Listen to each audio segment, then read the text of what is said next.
जय Hind guys. Now start और next video lecture. अब अपनी कड़ी को हम लोग आगे बढ़ाते हैं। इसके पहले हम लोगों ने देखा कि इनफाइनाइट सीरीज़ में अगर कोई सीरीज़ कन्वर्जेंट है तो क्या कंडीशन है, इस कंडीशंस पे हमने बात की थी। अब आज हम कुछ और बड़े इम्पॉर्टेंट सीरीज़ की यहाँ बात करने जा रहे हैं। उस सीरीज़ की बात करने जा रहे हैं जिसके बेस पे हम बहुत सारी सीरीज़ के कन्वर्जेंट और डाइवर्जेंट के बारे में सीखेंगे। यानी ये जो सीरीज़ है मेरी, एक कहा जा सकता है कि बेस, और हम लोग इसको ऑक्सिलरी सीरीज भी कहते हैं। तो एज ए रिज़ल्ट के रूप में मैं पहले उसको लिख दूं कि वो रिज़ल्ट के रूप में क्या है। रिज़ल्ट हमारा ये है कि सो दैट, अच्छा जो हम बात करेंगे सारी की सारी वो पॉजिटिव टर्म्स वाली सीरीज़ है मेरी।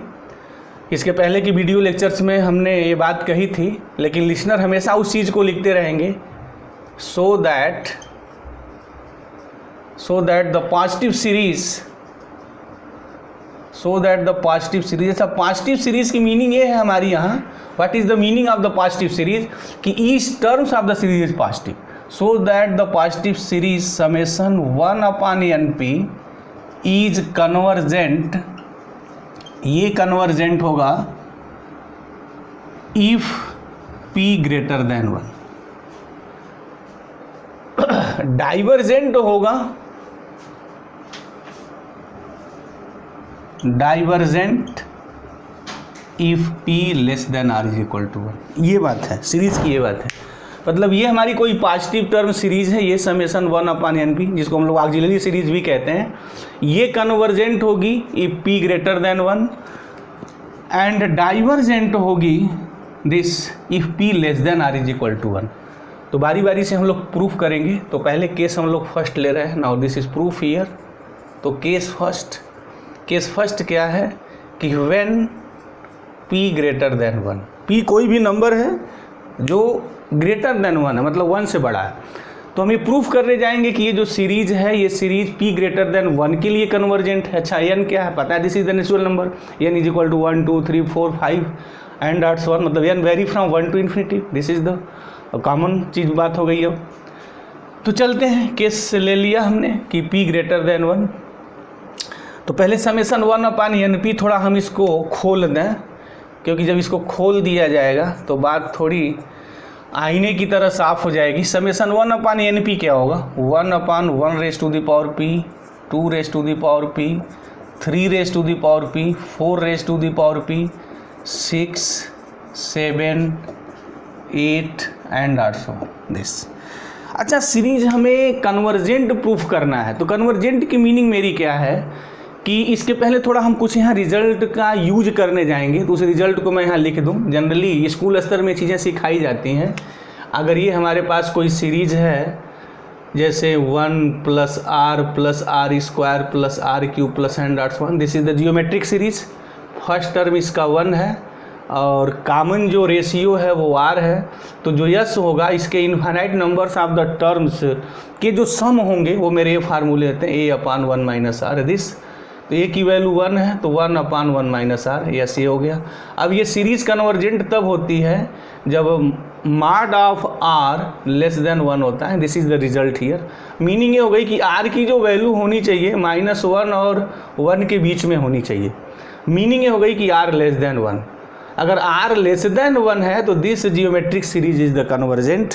अब इस रिजल्ट का हम लोग यूज करते हैं जब हम ये प्रूफ करने जाते हैं कि ये सीरीज कन्वर्जेंट है। तो कैसे प्रूफ करेंगे कि एक रिजल्ट है हमारा, इस रिजल्ट का ये कहने का मतलब है कि हम इस रिजल्ट का यहाँ यूज करेंगे या वहाँ यूज करेंगे जब इस ऐसा हमें कोई सीरीज मिलेगी।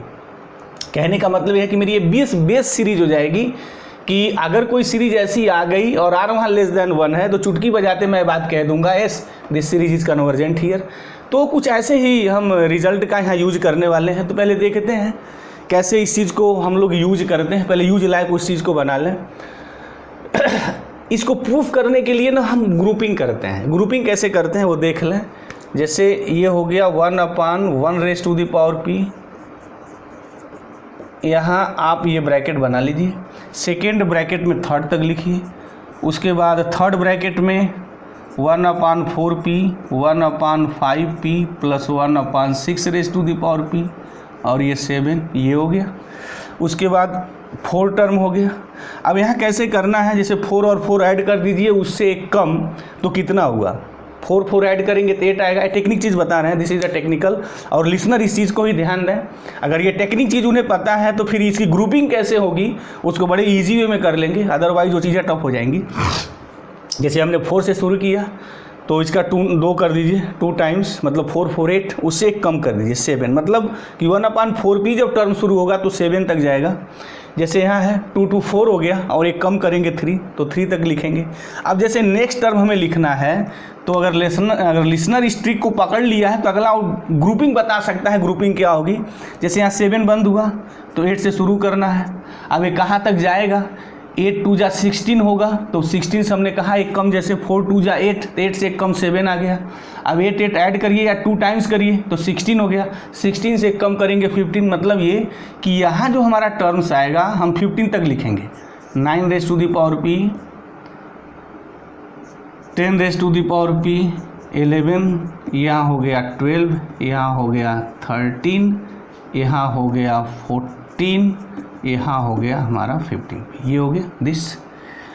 अब इसके बाद अगर कोई लिखने का प्रयास करता है, कोई स्टूडेंट जानना चाहता है इस कि इसके बाद हम कौन सा टर्म लिखेंगे और कैसे लिखेंगे, तो कैसे लिखेगा वो, प्लस कहाँ फिनिश हुआ, 15 पे फिनिश हुआ है, तो बात अब 16 पे आएगी। तो 16 से जब हम शुरू करेंगे तो 16 2 जा 32, 32 होगा, उससे एक कम कर देंगे 31, मतलब हम 31 तक लिखेंगे।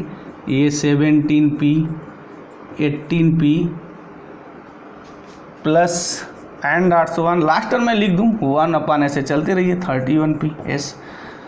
अब यहाँ 32 raise to the power p होगा, पता है क्या होना चाहिए, अब तो बिल्कुल क्लियर हो गया होगा। लास्ट टर्म लिख सकते हैं 32 दूना 64 हो गया, उससे एक कम कर दीजिए, ये हो गया। ये ग्रुपिंग का कमाल है, ऐसे ग्रुपिंग करते हैं। ठीक है, ग्रुपिंग करिए, कुछ भी करिए, बात तो सीरीज मैं यही लिख रहा हूँ, इसी को लिख रहा हूँ।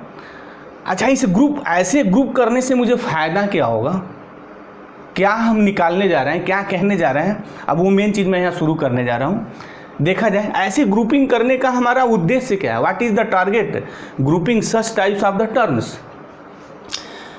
सबको पता है, this is the common sense of the mathematics, कि 2 की 3 की जो वैल्यू होती है वो 2 से ग्रेटर होती है। यस, अच्छा, सिंस p ग्रेटर देन 1 है तो 3 रेज़ टू द पावर अगर मैं p लिखूं तो definitely greater than 2 raise to the power p, this implies. अच्छा, सबको पता है कि अगर a ग्रेटर देन b है और वो पॉजिटिव है तो अगर उसको मैं इनइक्वालिटी रिवर्स कर दूं तो इनइक्वालिटी चेंज हो जाती है, तो की मीनिंग क्या होगी, अगर मैं इसको रिवर्स कर दूं 1/3 raise to the power p तो less than 1/2 raise to the power p हो जाएगा। This is the common sense of the mathematics. 3 greater than 2 है, डेफिनेटली 100%, ये तो कोई बताएगा 3 ग्रेटर देन 2। एक स्कूल स्तर का स्टूडेंट्स भी जो बहुत 5-6 का है वो भी ये समझता है। अच्छा, अगर p ग्रेटर देन 1 है तो 3 रेज़ टू द पावर अगर मैं करूँ 2 रेज़ टू द पावर करूँ तो फिर रिलेशन क्या आएगा, जैसे मान लें p = 2 है, कुछ भी है, तो अगर p 2 ले लूँ तो 9 हो जाएगा और 4 हो जाएगा, तो 9 ग्रेटर देन 4। अगर मैं इसको रिवर्स कर दूं तो ये तो सबको पता है ना भाई कि 2 जो है हमारा लेस देन 3 है, बट जब अगर मैं रिवर्स करूंगा तो इनइक्वालिटी चेंज हो जाती है, तो फिर ये ग्रेटर हो जाएगा दिस। तो अगर मैं इसको रिवर्स कर दूं तो इनइक्वालिटी चेंज हो जाएगी। अब ग्रुपिंग पे आ जाइए, यहाँ ग्रुपिंग पे क्या है, ग्रुपिंग में ये है 1/2 raise to the power p प्लस 1/3 raise to the power p मुझे चाहिए। तो फिर क्या करें, हम दोनों साइड में ये क्वांटिटी ऐड करने जा रहे हैं। अच्छा, क्वांटिटी अगर सेम ऐड की जाए तो इनइक्वालिटी पे कोई चेंज नहीं होता है, this is the again a condition of the inequality और लॉ ऑफ इक्वालिटी। तो चलते हैं ऐड कर देते हैं, तो 1/2 raise to the power p प्लस 1/3 raise to the power p less देन, ये मैंने ऐड किया है। अब देखिए थोड़ा मैथमेटिक का करामात। तो दिस इम्प्लाइज, मैं थोड़ा उस चीज़ को मैं यहाँ लिख दे रहा हूँ, this implies what, 1/2 raise to the power p प्लस 1/3 raise to the power p less देन, ये क्या हो जाएगा 2/2 raise to the power p। ठीक है, दिस इम्प्लाइज अगर मैं इसको सॉल्व करूं तो 1/2 raise to the power p प्लस 1/3 raise to the power p less देन, ये नीचे जब आएगा तो 1/2 raise to the power p minus 1, ये बात मेरी हो जाएगी दिस। तो ये मुझे यहाँ से एक रिलेशन है मिल गया कि ये जो ब्रैकेट है वो less than 1/2 raise to the power p - 1 है दिस, ये बात है मेरी, हो गई बातें, ठीक है। अब थोड़ा मैं इसकी बात करूँगा, तो देखिए कैसे मैं रिलेशन खोजूँगा। अब सबको पता है कि 5 ग्रेटर देन 4 है, यस डेफिनेटली। अच्छा, तो 5 raise to the power p भी 4 raise to the power p पे ग्रेटर होगा 100%। अब मैं इनको रिवर्स कर दूं तो सबको पता है इनइक्वालिटी अब चेंज हो जाएगी, ये हो जाएगी, हो गई बात मेरी है। अब मुझे ये पूरा चाहिए, तो फिर मैं क्या करूँगा, अब मैं यहाँ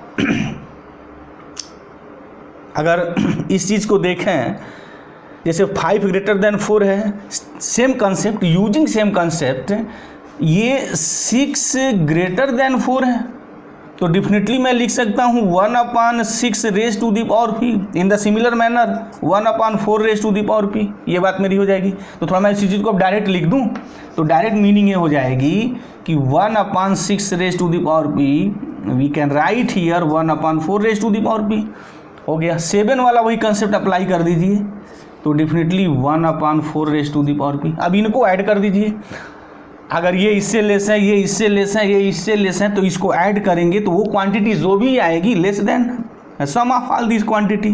तो दिस इम्प्लाइज मैं लिख सकता हूँ 1/5 raise to the power p प्लस 1/6 raise to the power p प्लस 1/7 raise to the power p less देन ये 4, ये आएगा 3 टाइम, हो गया।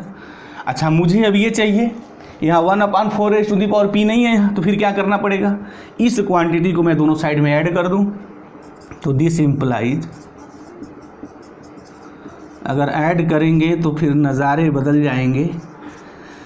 देखिए कितनी खूबसूरती से ये नज़ारे बदल रहे हैं, ये मैथमेटिक्स की दुनिया का कमाल है, क्या क्या मैथमेटिक्स सोच लेती है, कहाँ कहाँ तक चली जाती है, अब देख लीजिए। यानी कुल मिला के ये हुआ कि ये जो मेरी क्वांटिटी है, this quantity again less than, इसको ऐड कर लीजिए, तो ये हो जाएगा 4/4 raise to the power p, तो ये मेरा आ गया दिस। अब अगर मैं इसको सॉल्व करूं तो 4/4 raise to the power p ये हो गया 2, ये लिख सकते हैं। अगर ये नीचे आ जाएगा तो 1/2 raise to the power p - 2। अच्छा, अब अगर मैं इसको ऐसा अगर बनाना चाहूँ तो मैं इसको ऐसे लिख सकता हूँ 1/2 raise to the power p - 1 and this is the whole square, definitely लिखा जा सकता है। तो मैं अब फाइनली अगर मैं टच दे दूँ तो फिर मैं यहीं लिख दूँ, जगह बचती रहेगी। लेस देन व्हाट, हमने सॉल्व किया, ये आया, तो 1/2 raise to the power p - 1, this is the your whole square, ये लिखा जा सकता है। चलिए, एक चीज़ मुझे मिल गई। अब थोड़ा मैं इन सिमिलर मैनर, जैसे हमने ये काम किया है, अब सेम टू सेम काम मैं इसके लिए करूँगा। अच्छा, मैं वो ट्रिक भी बता दूं, नहीं लिसनर जनरली इसको देखा जाता है याद करते हैं, तो याद ना करना पड़े उसके लिए मैं खुद एक ट्रिक रिजल्ट यहाँ बताने जा रहा हूँ। वो क्या ट्रिक है, देखिए, जैसे जब इस टर्म का आप लेस देन खोज रहे हैं तो हमने यहाँ 2 और 3 के बीच में रिलेशन खोजा है, दिस रिलेशन। उसके बाद हमने जो रिलेशन खोजा है ना, 5 और 4 के बीच रिलेशन खोजा है, दिस रिलेशन। जैसे यहाँ 3 और 2 के बीच रिलेशन खोजा है, तो यहाँ 5 और 4 के बीच रिलेशन खोजा है। देखिए देखिए, फर्स्ट स्टेप जो स्टार्टिंग है मेरी, दिस 3 और 2 को लेके है स्टार्टिंग है, यहाँ 4 और 5 को लेकर के, देखिए using same concept, same logic is here, same to same concept यहाँ अप्लाई करिए। डेफिनेटली देखिए मैथमेटिक्स का क्या कमाल होने जा रहा है। तो उस चीज़ को मैं अब यहाँ क्या क्या डिलीट कर दूँ, ये तो मेरा यूज वाला हो गया, ये भी यूज का हो गया। अब लिसनर इस चीज़ को नोट भी कर लें ध्यान से, 20 सीरियस है, क्योंकि बहुत इंपॉर्टेंट प्रूफ है इसका। तो अभी मैं इसको रहने दे रहा हूँ, तो मैं यहाँ से मैं इस चीज़ को अब डिलीट कर रहा हूँ, क्योंकि तो ये डिलीट कर दें, इसकी ज़रूरत तो है नहीं। अब देखते हैं, बस अगर लॉजिक कंसेप्ट पता हो गया है कि मुझे कैसे वर्क करना है तो कोई बात नहीं, फाइनली ये रिज़ल्ट हमारे पास सही है। तो इस चीज़ को मैं डिलीट कर दे रहा हूँ।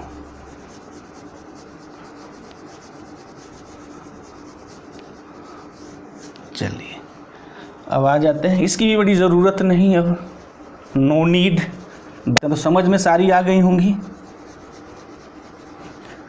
और लिसनर इस चीज़ को नोट भी करते रहें ध्यान से।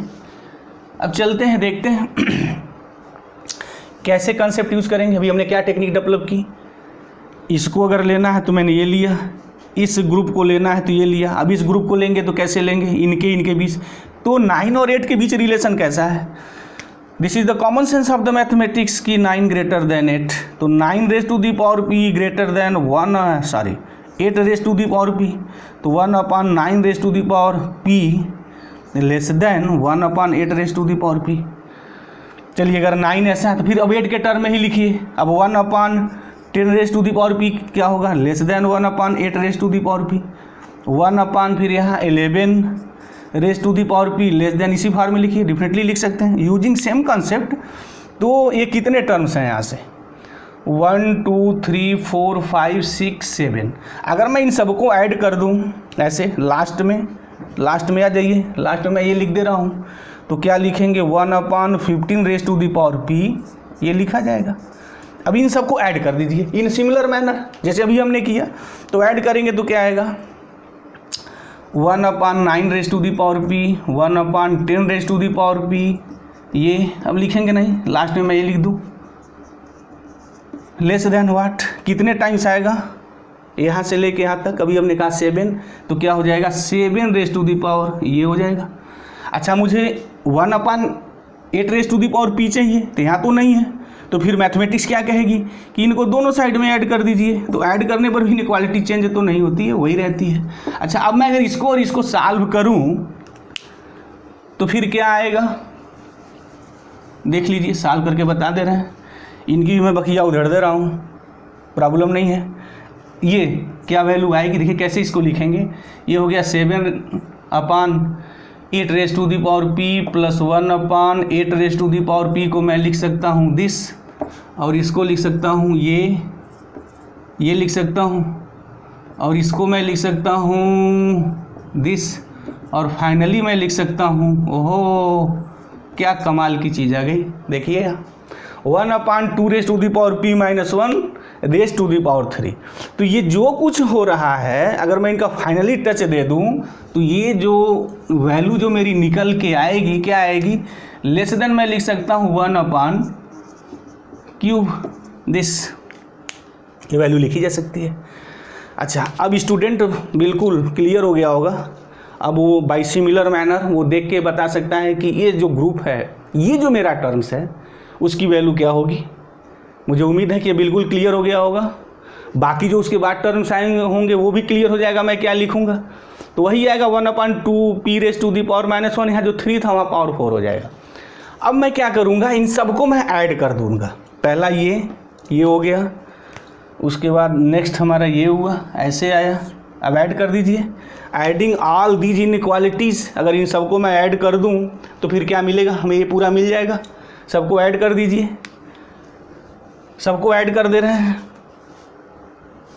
तो मैं कैसे लिखूंगा, अब जब मैं सबको ऐड करूंगा ये सब सारी चीज़ों को, तो ये मेरी चीज़ आ जाएगी, और लेफ्ट हैंड साइड जो आ जाएगा वो लेस देन की इनइक्वालिटी आ जाएगी। तो कहने की मीनिंग मेरी क्या होगी, अब मैं इसको यहाँ डिलीट कर दूँ, एडिंग ऑल दीज इनइक्वालिटी, सभी इनइक्वालिटीज़ को अगर ऐड किया जाए तो फिर क्या चीज़ मिलेगी, उस चीज़ को मैं यहाँ लिख दूँगा।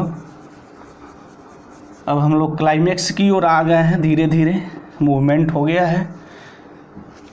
सबको अगर मैं ऐड कर दूं तो जो समेशन 1/NP आएगा वो less than 1/1 raise to the power p, plus इसके जगह जो हम लिखेंगे ये लिखेंगे। नेक्स्ट टर्म आएगा 2p माइनस 1, ये स्क्वायर आएगा। इसके बाद जो टर्म आएगा अभी निकाले हैं क्यूब आएगा, इसके बाद ये 4 आएगा, ऐसे n डॉट्स 1 चलता रहेगा। देख लीजिए, अगर मैं इसको 1/1 raise to the power p की कोई भी वैल्यू लिखा है अगर यहाँ p ग्रेटर देन 1, चूँकि यह काम रियल पे चल रहा है और p ग्रेटर देन 1 मुझे लिखना है तो वैल्यू 1 हो जाएगी। तो इस चीज़ को मैं p हटा दूँ, मैं लिख सकता हूँ, और 1 + 1 का मतलब मैं 1 लिख सकता हूँ, ये लिख सकता हूँ। अब मैं अगर यहाँ 1/2 raise to the power p minus 1 को मैं r कंसीडर कर लूँ तो इसी चीज़ को मैं लिखूँगा summation 1/NP less than 1 plus this is the r, ये हो जाएगा r square, r³ r4 n dots 1 ये चीज़ें आएंगी। और अभी हमने एक रिजल्ट की बात की थी कि this is the geometric series, definitely what, this is the geometric series, ये हमारी जियोमेट्रिक सीरीज है। जिसकी फर्स्ट टर्म 1 है, कॉमन रेशियो आर है, तो इसके इनफाइनाइट नंबर ऑफ दो सम होंगे a/1 - r के फार्मूले से। अब हमसे वो लफड़े से हमसे बात नहीं है, सम क्या आएगा क्या नहीं आएगा, नो मीनिंग, यहाँ हम निकालते भी नहीं है। हमारा यहाँ पूरा इंटायर जो सिलेबस का जो मतलब है, जो आने हैं, जो पूछे जाते हैं, वो बस ये सम नहीं पूछा जाता है, ये पूछा जाता है कि ये सीरीज कन्वर्जेंट है या डाइवर्जेंट है। मीनिंग है कि इसका जो इनफाइनाइट नंबर ऑफ द सम कोई फाइनाइट नंबर मिलेगा या नहीं मिलेगा। तो अभी हमने एक रिजल्ट की जस्ट बात की, ऑलरेडी ये स्कूल स्तर पे स्टूडेंट्स पढ़े रहते हैं कि अगर ये जियोमेट्रिक सीरीज है तो ये कन्वर्ज करेगी इफ़ इस r की वैल्यू लेस देन 1 हो जाए। तो अब ये देखना है कि r की वैल्यू लेस देन 1 हो रही है या नहीं। अच्छा, r मेरा ये है, तो अगर मैं ये प्रूफ कर दूं कि this quantity is less than 1 then definitely this is a convergent series, और summation 1/np less than a convergent series, तो मीनिंग क्या हो गई कि ये सीरीज मेरी कन्वर्ज करेगी। कन्वर्जेंट सीरीज का मतलब है कि इनका सम एक फाइनाइट नंबर आएगा। तो अगर किसी सीरीज का sum less than a finite number, तो what is meaning of this? This is not a divergent series, this is a convergent series.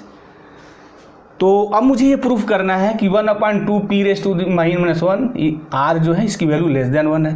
तो फिर ये अब स्कूल स्तर की बात हो गई कि वो जो कॉमन रेशियो यहाँ है वो लेस देन 1 है, p ग्रेटर देन 1 है। देखा जाए यहाँ p ग्रेटर देन 1 है तो p-1 ग्रेटर देन 0 होगा। ठीक है, अगर ये ग्रेटर देन 0 हुआ तो 2p-1 p ग्रेटर देन 1 तो p-1 ग्रेटर देन 0, तो 1/2p-1 डेफिनेटली लेस देन 1। क्यों? क्योंकि जब p-1 ग्रेटर देन 0 होगा, this is A positive number. अगर ये निगेटिव नंबर है तो ये ऊपर चला जाता, तो फिर तो ये तो बड़ा हो जाता। लेकिन अगर p-1 ग्रेटर देन 0 है तो 2 के पावर कुछ भी करेंगे तो फिर उसकी वैल्यू जो भी होगी, मतलब आप 1/2 लिखिए, 1/100 लिखिए, कुछ भी लिखिए वहाँ, तो कहने का हमारी मीनिंग क्या है कि इसकी जो वैल्यू आएगी वो लेस देन 1 आएगी। ग्रेटर देन 1 आने की पॉसिबिलिटी कब थी? जब p-1 लेस देन 0 होता, यहाँ पावर निगेटिव हो जाता। और जब 2 के पावर कोई निगेटिव नंबर हो जाएगा तो फिर ऊपर जाके वो 2 हो जाएगा ना, तो 2 लेस देन 1। तो फिर मैथमेटिक्स है वही कि 2 लेस देन 1 तो होता ही नहीं है, 2 ग्रेटर देन 1 होगा। तो अगर ये पॉजिटिव है तो 1/2 p-1 this less than 1, this is the common sense of the mathematics.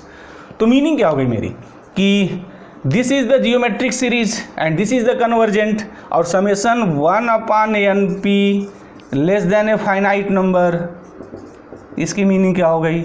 This implies summation 1/np is what?